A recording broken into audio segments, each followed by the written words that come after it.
We begin now at the top of Daf Samech Gimel and Aleph in Maseches Brachos. This is Berachos Daf 63a. The Gemara was in the middle of discussing the halach of spitting inside a Beis Knesses. The Gemara initially suggested that we should be lenient, and now the Gemara is saying, well, why are we learning out from the lenient source? Let us learn out from the strict source. The Gemara says as follows. Ve'ema, we should say as follows. Har habayis, when it comes to har habayis, to aser b'minol, which it's aser to wear shoes, leilfa miminol, we should learn out spitting on har habayis from minol, from this halach of shoes. We should be strict. Aval Beis Knesses, the shari b'minol. But when it comes to Beis Knesses, which is permitted to wear shoes, adiyolef miminol elaheter, instead of learning from shoes and be makel and say that it's mutter to spit in the Beis Knesses, instead neilef mikap and darya v'leser, we should learn out from the fact that just like you cannot take a shortcut in the Beis Knesses, so too one cannot spit. So why should we learn out from something that produces a leniency? We should learn out from something that produces a stringency. So rather, the Gemara says as follows: Elo Amar Rava, rather Rava says, Ki Beso, we're going to compare the shul to one's house.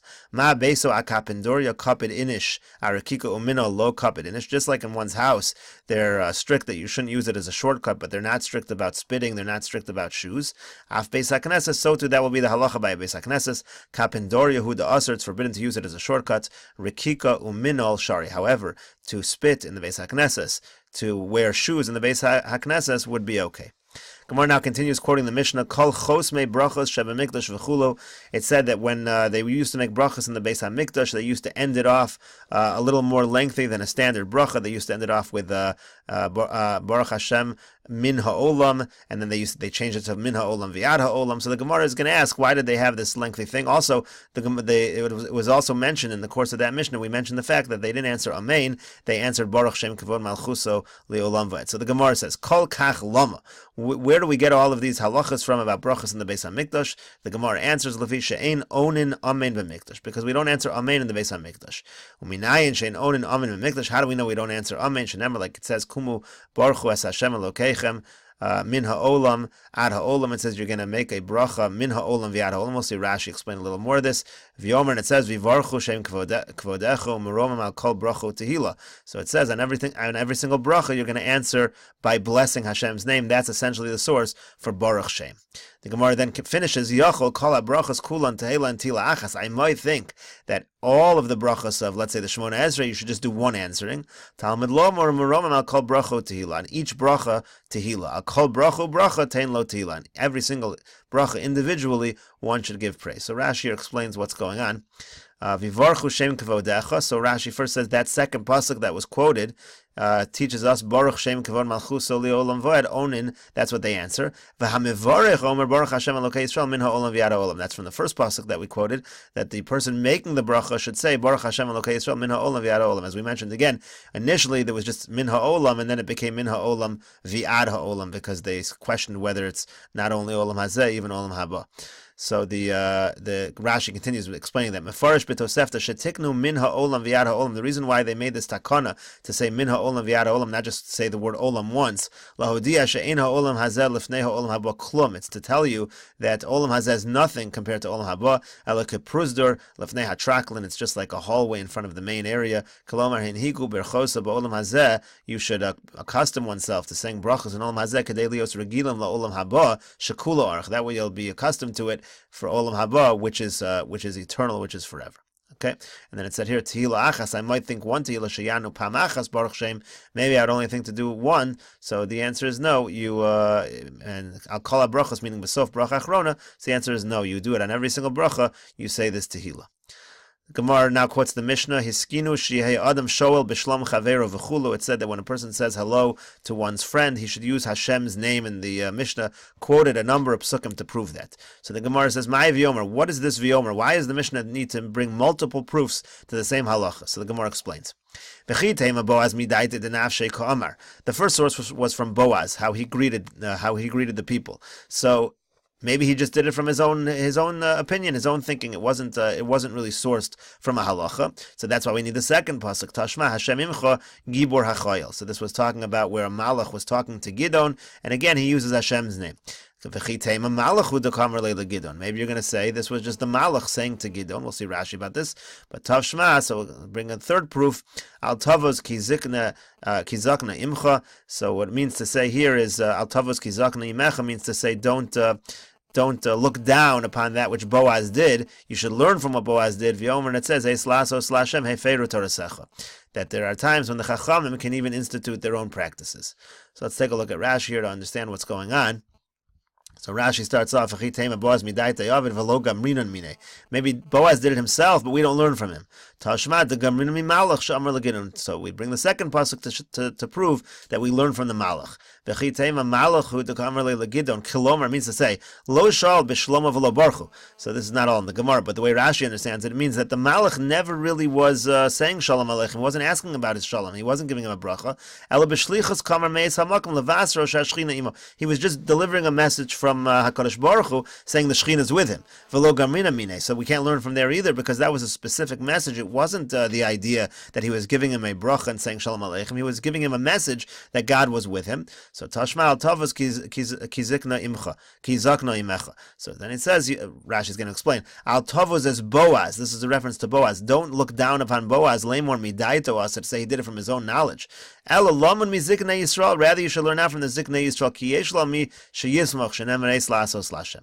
You should learn from the Ziknei Yisrael. You have what to rely on, and as it says, Eis Lasos Lashem, that the Ziknei Yisrael have the ability to do things for the sake of the Torah, even as we're going to see in a moment, even to seemingly transgress the Torah in order to preserve it for its sake.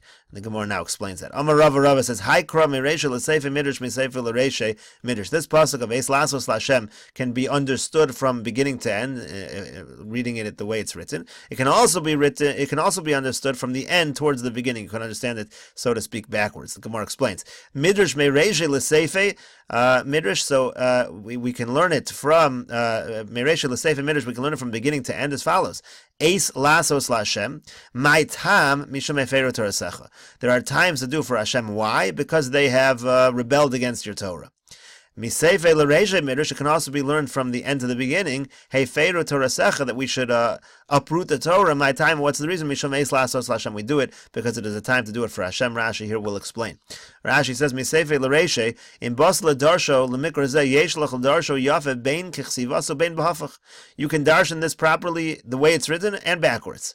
Mereisha l'seife eis lasos Hashem mishum heiferu means like this. Itim heim laHashem lasos mishpat poronius ba'over ritzono. What that means is that there are times, for the sake of Hashem, that a person should issue judgment and punishment to those who do Averis, mishum de'feiru Torah, because they've uprooted the Torah. Miseife l'reisha, you could also do the other way. Hefeiru Toraso ose ritzono. Sometimes those who are doing the will of Hashem actually uproot the Torah, seemingly go against the Torah. Kagon Elio b'Har Carmel, for example, Elio and Har Carmel shehikriv bebama b'shas iser habamas. He brought karbonos on a bama, even though it was a time where bamos were prohibited. Mishum das laso siyag v'geder b'Yisrael l'shmo shel HaKadosh Baruch Hu. This was in order to make a fence, Klal Yisrael, for the sake of HaKadosh Baruch Hu. So that's the idea over here. We're quoting that one should listen to Boaz because Eis Lasos Lashem Hefer Torsecha, even in situations, there are even some situations where the Ziknei Yisrael can institute what seems to be going against the Torah in order to preserve for the sake of the Torah. Gemara now continues. Tanya, we learned in a Brisa. Hillel Hazaken, Omer Hillel Hazaken says the following advice: B'shas hamachnisin pazer, b'shas hamefazrim kanes. What that means is at the time when people are gathering in, you should spread out. At the time that people are spreading out, you should gather in. Rashi explains what this means is if the Chachmei Hador are not teaching Torah, then you should be the one to teach. If the Chachmei Hador are teaching Torah, then you should have a midas anavi, you should be humble, and you should not teach because others are doing it. Vimra isa dor Torah chaviva olav pazer. Continues. If you see a generation which is the Torah's beloved to that generation, then you should teach them. Shenemar, like it says in the pasuk, yesh mefazer v'nosaf. There are those who spread and it's good, it adds. But if you see a generation which the Torah is not beloved, kanes, then you should gather in. Like it says, sometimes you need to uproot the Torah, sometimes you need to go against the Torah, not teach the Torah, in a situation where if you teach them, they're going to scorn the Torah, then you should not teach such people. Darash bar kapara darshaned, zalas kavots konamina, ba'asar deles gvar tamon have gvar. So two things. The first thing we'll see in Rashi here. Rashi says up on the top, Zalas kavots konamina means imraisa pragmatia bezol. If you see things, merchandise being sold cheap, kavots v'konamina, you should buy it. Ve'esof shesofel is yakar. In the end, it's going to become more expensive. So that's his first piece of advice. the prices will go up, so buy it when it's cheap. And then the second thing he said, Ba'asar de les gavar, in areas where there are no people, have a gavar. A person should be, you should be the person, you should rise to the occasion. Amar Abai says, Shmami, no, you see from this, Ba'asar de is gavar taman lo to have a gavar, that in a place where there is someone over there, you shouldn't be a person. This is similar to the advice of Hillel HaZaken. If people are already teaching, then you shouldn't. So Pshita isn't that obvious. It's obviously what he means. The Gemara says, Lo nitzrucha, no, it's needed, Ela b'sheshneim shavim, when the two are equal. Even if a person, it's not someone greater than, even if someone not greater than me is already teaching, even if we're equals, but if this person's already starting, then the other person should use a midas anava, he should be humble, and he should not teach in such a situation.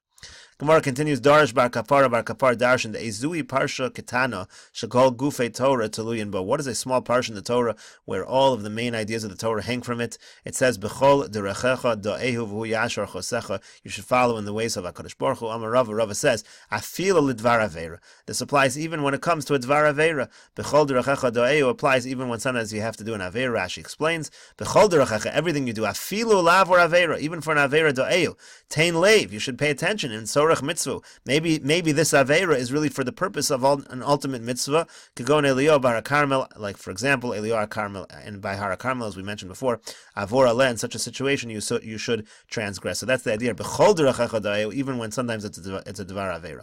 Darish bar kapara has the following drasha. Again, this is just another drasha from bar kapara. Leolam yilmad adam espeno umnes nekiya v'kala. A person should teach his son a simple, clean craft, a simple and clean profession. Mahi, what would be an example? Amar Rav Chisda says, Machta de Talmiyusa. That means to say embroidering. Let's say you're embroidering shirts or things like that. That is a profession which is clean and a good profession. Gemara continues at the two dots. Tanya Rebbe Omer, we learned in a Brisa, Rebbe says, Leolam al yarba adam reyim besoch beso. Person should not have too many friends inside his house. Shenemer, like it says, Yisreim lisroeya. It's too many friends, it's going to be bad. Tanya, we learned in a Brisa, Rebbe Yomer, Rebbe says, Al yimna adam apetropis besoch beis. So a person should not have an apetropis, somebody who's in charge of his whole house, basically. He shouldn't appoint an apetropis to oversee his household. Shel mole lomina potifar es Yosef apetropis besoch beso. Had Potifar not appointed Yosef as the apetropis, lo balo sadavar, it wouldn't have come to what happened in the end with Yosef and Potifar's wife. Tanya, we learned in a Brisa, Rebbe Yomer, Rebbe says, Laman ismich parshas Nazir la parsha Sota. Why is it that the parsha of Nazir is next to the parsha of Sota? Lomer to tell you shekol aroa Sota bekalkula yazar atzma min hayayin. Anybody who sees a Sota in her disgrace, he should separate from wine. That's what leads to this kind of an avera. Amar Chizkiya, breder of Parnach, Amar Rabbi Yochanan. Chizkiya, the son of Rabbi Parnach, says in the name of Rabbi Yochanan, Lama nismecha parsha Sota la parshas Trumas u'Maisros. Why is it that the parsha of Sota is nearby, is next to the parsha of Trumas and Maisros? Why do you have those two parshas together? Lomer lach, to tell you, Kol sheyesh lo Trumas u'Maisros. Anybody who has Trumas and Maisros ve'eno nosnin l'kohen, he does not give them to the kohen. Sof nitzrach l'kohen al yedei. In the end, the person doesn't give proper Truma and Meiser, he's going to need the Kohen to take care of a situation with his wife, meaning a Sota situation. Shenamar, like it says in the Pasuk, Vishas Kadash of Lo Yiyu, referring to the Trumas and Meisers. V'samachle ish ish kisista ishto. Then in the next parsha, it talks about a woman, a Sota, Uchsiv, and it says, V'hevi ish as ishto, V'gomer, it says he's going to have to bring he's going to have to bring his wife to the Kohen. V'lo, not only that, elasof shenitzrach lahen. In the end, he's going to need Meiser. He's going to need what's called Meiser Ani. There's a Meiser that's given to the poor people. If a person doesn't give proper Trumas and Meisers, he's going to be collecting it from tzedakah. Shneimar, like it says, V'ishas kadashav lo yiyu. It will be to him. He will end up collecting the Meiser because he didn't give the Meiser properly. Amar Rav Nachman bar Yitzchak, Rav Nachman bar Yitzchak says, V'im nisanan sof misasher.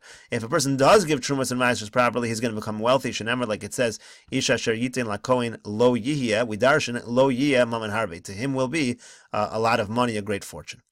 Gemara continues, Amar Rav Huna bar Berachia, Mishum Rabbi Elazar HaKafar. Rav Huna bar Berachia says in the name of Rabbi Elazar HaKafar, Kol Meshativ Shem Shamayim B'tzaro, Koflin Lo Parnasaso. Anybody who joins together the name of heaven in his pain, his parnasa will be doubled for him. Shenamar, like it says, Vaya Shaddai B'tzarecha, which we're darshaning to mean that when God is with you in your tzaras, the chesav toafos lach, then you'll have a lot of money. Rav Shmuel bar Nachmani, Rav Shmuel bar Nachmani says, Parnasasa mo'fefes lo ketzipor. His parnasa will rise rise up, it will fly up like a bird. Shenemar, like it says, v'chesav to'afos lach. That's a play on the word to'afos. Oaf, like a bird, it's going to fly. Amar Rav Tavi, Amar Rav Yoshia. Rav Tavi says in the name of Rav Yoshia, Kol Amarapa Atzma Medivrei Torah. Anybody who loosens himself from learning Torah, Ein Bo Koach Lamor Biyom Tzara. He will not have the koach, he will not have the energy to stand in a time of tzara. Shenemar, like it says, Rapisa Biyom Tzara, Tzar Kochacha. That if you're weakened, then in the time of tzara, in a day of tzara, you weaken from learning Torah, your strength will be diminished, you will not be able to stand. Amar Rav Ami Bar Masna Amar Shmuel. Rav Ami Bar Masna says in the name of Shmuel, V'afilo mitzvah achas, shenemar hisrapisu mikol makom. It says that you weaken yourself, you loosen yourself even from one mitzvah. In any event, any kind of weakening will cause this to happen. Amar Rav Safra says, Rabbi Avo have a mishtoi. Rabbi Avo was relating the following story. Kishayar Chanina ben Achi Rav Yoshua, when Chanina, the son of the brother of Rabbi Yoshua, the nephew of Rabbi Yoshua, when he went Lagola, when he went into the exile, he was dealing with the calendar, setting leap years, and setting up the months in Chutz La'aretz, which one is not supposed to do. So they sent after him two Talmidei Chachamim, Rabbi Yossi ben Kippur uven beno shel Zachariah ben Kavutel. One was Rabbi Yossi ben Kippur, one was the grandson of Zachariah ben Kavutel. Kevan Shara Osam, when he saw them, Amar Lehm, he said to them, Lama Basam, what are you coming here for? Amrulay, they said to him, Lilma Torah, but we're coming to learn Torah. Hechers Aleim, and he announced about them. Anoshim halol gedolei hadorheim. These people are gedolei hador. Vavoseim shimshu beveis hamikdash. Not only that, their forefathers served in the Beis Hamikdash. Ka'osa shashanina, like we've learned. Zachariah ben Kavutel. Omer, it says that Zachariah ben Kavutel says, Harbe pamim karisi lefanav. Many times I read in front of the Kohen Gadol, b'Sefer Daniel, and Sefer Daniel. Hischil hum, so fine. So you see, these are great people. Then what happened? Hischil hum metame v'hem metarim hu oser v'hem matirim. So he, this Chanina, this nephew of Rabbi Yoshua, he began to say things were tamei. They would say it's tar. He said things were usher. They would say it's mutter. Hechers aleim. So then he announced about them. Anoshim halolu shel shavhem shel tohem. These men, they're nothing. We shouldn't listen to them at all. So Amru lo, they said to him, Kvar Bonisa, you've already built us up. Via Tayachol Lister, you can't tear us down anymore. You already called us Gedolei Hador. Kvar Gadarta, you already made the fence via Tayachol Lifritz. You can't tear the fence down. Amar Lem, so he said to them, why is it that I'm saying Tameh, you're saying Tar, I'm saying Asr, you're saying Mutter? What's going on over here? Amar lo, they said to him, we're doing all of this because of the fact that you're being Ma'aver Shanim and you're setting up the months in Chutz La'aretz, which you're not supposed to do. Amar Lahem, so he said to them, Rabbi Akiva did the same thing. What's the problem? Amrulo, they said, Hanach Rabbi Akiva shelo hiniach kemoso be'Eretz Yisrael. It was different in Rabbi Akiva's situation. There was no one like him in Eretz Yisrael. So if there's nobody like this person in Eretz Yisrael, then that's a different story. Amar Lu, so he said to them, Afani lo hinachti kemosi be'Eretz Yisrael. So he said, what do you mean? I'm also the greatest. There's no one like me in Eretz Yisrael. Amrulo, they said to him, no, Gediyim sheinachta nasu tiyashim bali karnayim. Those little goats, so to speak, that you left, they become full-grown animals with large horns. They are no longer minor poskim in Eretz Yisrael. They are large enough that they themselves can set the months. They themselves can set leap years. So v'heim shugurnu etzlach, and it was they that sent us to you. V'chein amru lanu, and they wanted us to say the following: L'chu v'imru lo. They said to us as follows: Say it, L'chu v'imru lo. Go say to him, B'shmeinu, in our name. Im shomea mutav. If he listens good, v'im lav yehei b'nidui. And if not, he should be put in chayrim. So essentially, they said to him, it's true that Rabbi Akiva did it because there was no one as great as him in Eretz Yisrael. But those who you have left behind in Eretz Yisrael, they are now as great as you, and they're the ones who sent you. They're the ones who sent us to you with this message. We'll continue with this story on the next Amid, and Daf Samach Gimel Amid Beis in the next video.